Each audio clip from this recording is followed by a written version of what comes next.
What items should I be using in competitive Pokemon?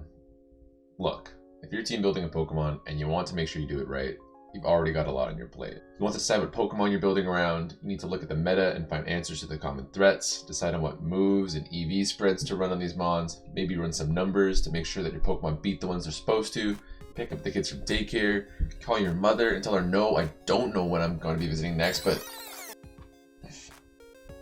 So you've already got a lot on your plate. And the least thing I want you to worry about is what item to slap on your shiny new Pokemon.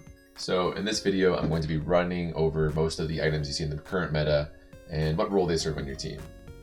Yeah, I know, but I don't... Mom, I'm recording a video. Yeah, okay, bye. I love you too.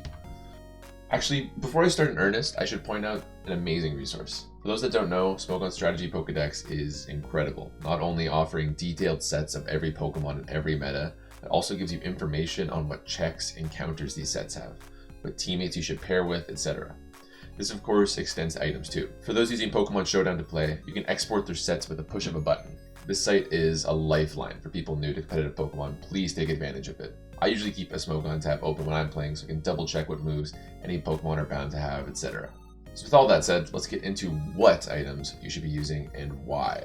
I'm going to try to do this in a roughly descending order of popularity, which of course means we start with Leftovers. Leftovers heals your Pokemon 6% every turn, or more accurately, 1/16 of your total health. This of course pairs well with bulky Pokemon that want to take hits and stay on the field for a while. That 6% may seem negligible, but trust me, it adds up quick. Remember that video I made about the Stealth Rocks? Well, as good as that was, imagine if there's an item that chipped you up instead of down every turn. Quick side note, you also often see the item Black Sludge on bulky poison types. This item is the exact same thing as Leftovers, if you're a poison type. If you're not it actually hurts you for that 6% instead. This is done to punish moves like Trick or Switcheroo from stealing your Leftovers. Next up, and newer to the meta in Sword and Shield, Heavy Duty Boots. Once again, speaking of Stealth Rocks, this insane item negates all entry hazard effects. For Pokemon like Cinderace and Mandibuzz that are hoping to swap in a lot and pivot back out, this item is absolutely essential, as it saves you that 25% every time. This item is best used on Pokemon that you expect to bring in a lot and or are weak to Stealth Rocks. Once Volcarona comes to this thing, like my word. After that we have the choice items. These items boost a stat by a massive 50%, but in exchange limit you to using only one move. So as a result, you don't see these used a lot on bulky tanks like Hippowdon or Clefable or Mandibuzz, what have you. These mons need to be able to cycle through their moves frequently, and being locked into one is never worth the trade.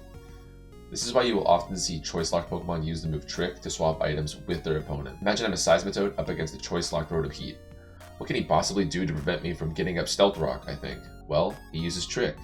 He swaps your Leftovers for his choice item, and now you're not just stuck with Stealth Rock until you swap out, but also, your Seismitoad is essentially being crippled for the rest of the match. The most important of the three choice items is Choice Scarf, boosting your Pokemon speed by 1 stage.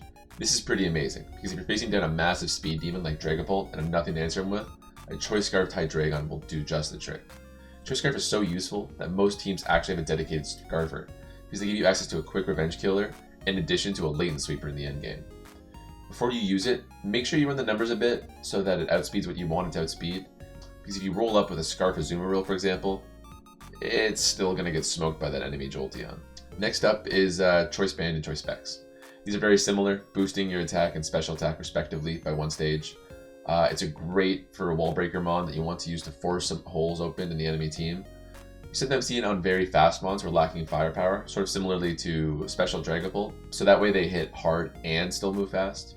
It's also good if there's a specific matchup that you need just a little bit more firepower for. A good example of this is Choice Band Dugtrio. It can't one-hit KO in Toxapex without a Choice Band, and so lots of teams use it on him as a result. Another common offensive item is Life Orb. Any attack, whether it's special or physical, is boosted by 30% when using this item. And unlike choice items, it still lets you alternate between moves freely. The trade-off? Pokemon lose 1/10 of their health with every use.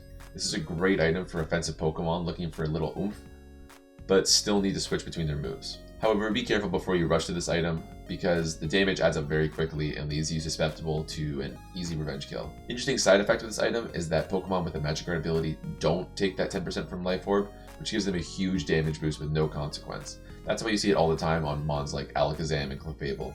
Going back to the defensive side of things, Assault Vest is an amazing item that gives you a 50% increase in special defense. The trade-off of this item is that you have to use attacking moves with it equipped. You normally see this on bulky attackers who don't need setup or status moves to thrive.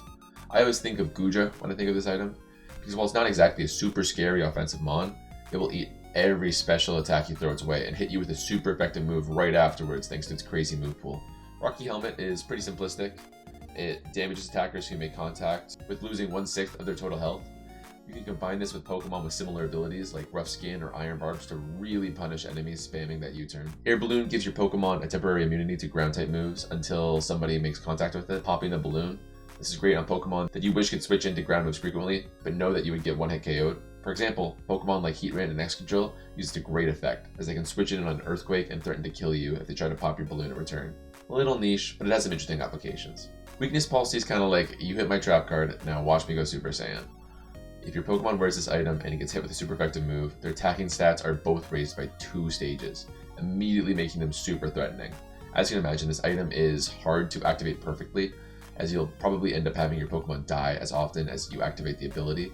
But in the right hands, this can turn the tables and turn a big bulky mon like Tyranitar, for example, into a terrifying sweeper. And the last item I'm going to focus on today is, appropriately, the Focus Sash. This is also a pretty niche item, mostly seen on suicide leads like Excadrill or Frostlass.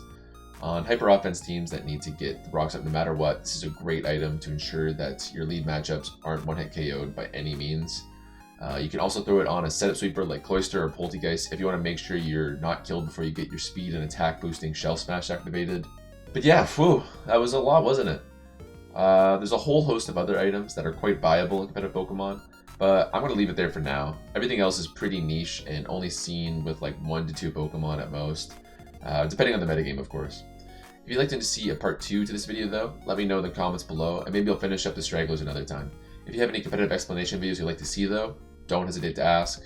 Otherwise, you know the drill. Like, subscribe, rub your belly, pat your head, subscribe to the Twitch, and I'll see you guys later.